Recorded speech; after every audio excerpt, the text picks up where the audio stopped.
আসসালামু আলাইকুম এভরিওয়ান, সবাই কেমন আছেন? আশা করি সবাই ভালো আছেন আর সুস্থ আছেন।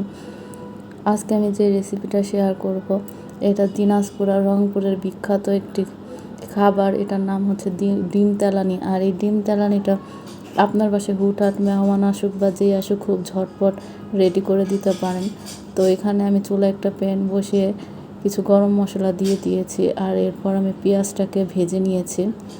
আর এখানে আমি টমেটো আর কিছু পেঁয়াজ ব্লেন্ডারে ব্লেন্ড করে নিয়েছি, সেটা দিয়ে দিলাম এই পেঁয়াজের সাথে, দিয়ে একটু নেড়ে চেড়ে নিচ্ছি।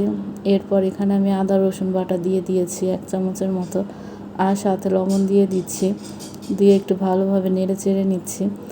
এরপর এখানে আমি দিয়ে দিব সব গুঁড়া মশলা। এখানে আমি হলুদের গুঁড়া, মরিচের গুঁড়া, ধনে গুঁড়া আর জিরা গুঁড়া দিয়ে দিচ্ছি। এগুলো আসলে আপনারা আপনাদের পরিমাণ মতো দিতে পারেন, কারণ এখানে আমি 2টা ডিমের রান্না করব দেখে 2টা ডিমের আন্দাজে দিয়েছি। আপনারা বেশি রান্না করলে বেশি দিবেন।